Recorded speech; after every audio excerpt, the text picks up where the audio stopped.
दोस्तों, शारदीय नवरात्रि शुरू होने से पहले अपने घर से निकाल दें ये 12 चीजें, वरना कंगाल होते देर नहीं लगेगी। दोस्तों, हिंदू धर्म में शारदीय नवरात्रि हिंदुओं का महत्वपूर्ण पर्व है जो दुर्गा माँ के 9 अलग अलग रूपों की पूजा के लिए मनाया जाता है। यह 9 दिनों तक चलने वाला त्योहार आश्विन मास के शुक्ल पक्ष में मनाया जाता है। इस दौरान दुर्गा माता के विभिन्न स्वरूपों की पूजा अर्चना बड़ी ही श्रद्धा और भक्ति से की जाती है और सभी भक्त माता रानी का आशीर्वाद पाने के लिए व्रत भी रखते हैं। नवरात्रि में देवी माँ के 9 अलग अलग रूपों की हर दिन एक अलग रूप की पूजा की जाती है और उनसे अलग अलग वरदान मांगे जाते हैं। नवरात्रि का पर्व बुराई पर अच्छाई की जीत का प्रतीक है। माता शेरावाली महिषासुर जैसे भयंकर राक्षसों का वध करके बुराई का नाश की थी। इस दौरान लोग अपने जीवन में सकारात्मक बदलाव लाने का संकल्प लेते हैं। पंचांग के अनुसार इस साल अश्विन माह के शुक्ल पक्ष की प्रतिपदा तिथि की शुरुआत 3 अक्टूबर को देर रात 12:18 से होगी। वहीं इसका समापन 4 अक्टूबर को देर रात 2:58 पर होगा। ऐसे में शारदीय नवरात्रि का शुभारंभ 3 अक्टूबर से ही होगा।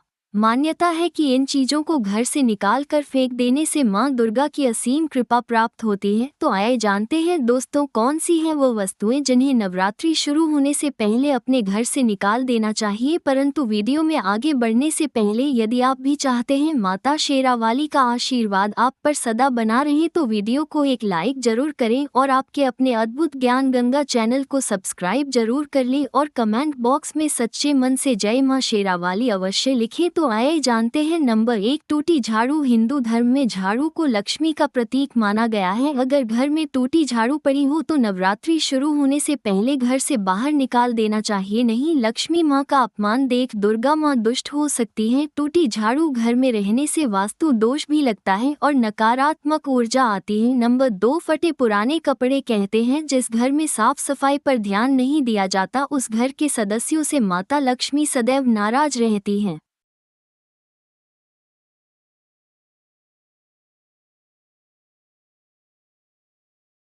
ऐसे में घर में रखे फटे पुराने कपड़ों को फेंक देना चाहिए। ऐसे कपड़ों की वजह से घर में नकारात्मकता फैलती है और वास्तु दोष भी लगता है। नंबर 3, बंद घड़ी। घर में बंद घड़ी रखने से परिवार के लोगों की तरक्की रुक जाती है। यदि घर में बंद घड़ी रखी हुई है अथवा दीवार में टंगी हुई है तो बंद घड़ी देखना भी अशुभ माना जाता है और घर में नकारात्मकता बढ़ जाती है। इसलिए बंद घड़ी और अन्य फालतू सामान को नवरात्रि शुरू होने से पहले हटा दे। नंबर 4, टूटा हुआ कांच या फिर इससे बनी चीज रखने से घर में नकारात्मक ऊर्जा आकर्षित होती है जिसके कारण आर्थिक स्थिति कमजोर होने लगती है। इसलिए नवरात्रि शुरू होने से पहले घर से कांच की टूटी हुई चीजों को निकाल कर फेंक दें। नंबर 5, कटी फटी धार्मिक पुस्तक। वास्तुशास्त्र के अनुसार घर में कभी भी फटी धार्मिक पुस्तक नहीं रखना चाहिए। यदि कोई धार्मिक पुस्तक फट गई है तो उसे नवरात्रि से पहले बहते जल में प्रवाहित कर दे। नंबर 6, टूटे हुए बर्तन और उपकरण। आपके घर में अनुपयोगी गैस चूल्हा, बेकार बिजली के उपकरण पड़े हो या किचन में टूटे फूटे बर्तन हो तो उनको घर से तुरंत बाहर निकाल दें। टूटे फूटे बर्तनों का उपयोग करने से घर में दरिद्रता आती है और टूटे हुए बर्तन में भूलकर भी किसी को भोजन ना परोसे अथवा ना दे। ऐसा करने से अशुभ परिणाम देखने को मिलता है। इससे परिवार के लोगों के विचारों पर, सेहत पर बुरा असर पड़ता है। नंबर 7, पूजा घर। हमारे आवास का अहम हिस्सा है। पूजा घर को साफ सुथरा रखना बेहद जरूरी है। इसके लिए आप वहां पर पड़े पुराने कलावे, खराब नारियल, टूटा हुआ माला आदि जो भी हो उसको हटा दे। इन सब के कारण दोष उत्पन्न होता है। पूजा में बसी फूल का उपयोग भी वर्जित है। कई बार हम पिछले व्रत और त्योहारों की सामग्री को सही से नहीं रखते और भी धीरे धीरे खराब हो जाते हैं, इसलिए उनको भी हटा देना चाहिए। नंबर 8, बेकार खाना। नवरात्रि के पहले दिन घर व मंदिर की सफाई कर स्वच्छ भोजन बनाया जाता है। यदि आपके घर में रात का बचा हुआ खाना या खराब अचार पड़ा है तो उसे भी तुरंत बाहर कर दे। खराब खाने की दुर्गंध से मां दुर्गा नाराज हो सकती है और आपको उनकी नाराजगी झेलनी पड़ सकती है।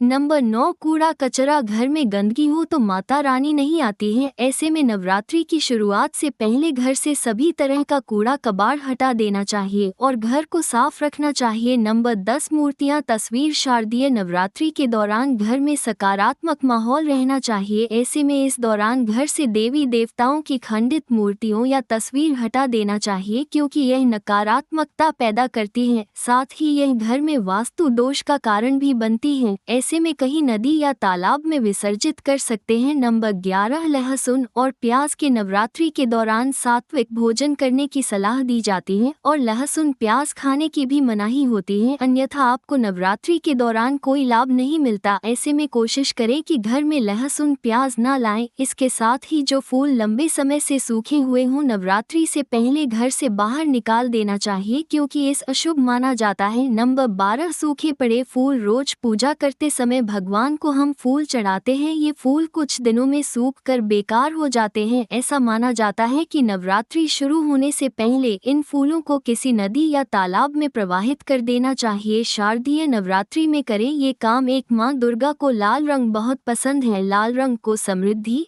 सौभाग्य, शक्ति और प्रेम का प्रतीक माना जाता है। नवरात्रि में मां दुर्गा को लाल रंग के फूल चढ़ाएं और लाल रंग की चुनरी या वस्त्र जरूर चढ़ाएं। नंबर 2 नवरात्रि में माता दुर्गा के अलग अलग रूपों की पूजा करें। विशेष रूप से रोजाना अर्पित करने के लिए नए फूल, फल और मिठाइयां मां दुर्गा को अर्पित करें। नंबर 3 नवरात्रि में प्रतिदिन माता दुर्गा के मंत्रों का जाप करें और ध्यान करें। इससे मन की शांति और एकाग्रता बढ़ती है और परिवार में खुशहाली आती है। नंबर 4 नवरात्रि के पावन दिनों में जरूरतमंदों को दान दें या उनकी सेवा करें। ये बहुत ही पुण्य का कार्य माना जाता है। इसे करने से शुभ फलों की प्राप्ति होती है। दोस्तों, ये तमाम जानकारी जन रुचिकों को ध्यान में रखकर दी जा रही है। ज्योतिष शास्त्र और धर्म के इन उपायों को अपनी आस्था और विश्वास के साथ आजमाएं। दोस्तों, जानकारी अच्छी लगी हो तो वीडियो को लाइक और चैनल को सब्सक्राइब जरूर कर लें। आज की जानकारी इतनी ही। कल मिलते हैं एक नई जानकारी के साथ। तब तक के लिए जय राम जी की।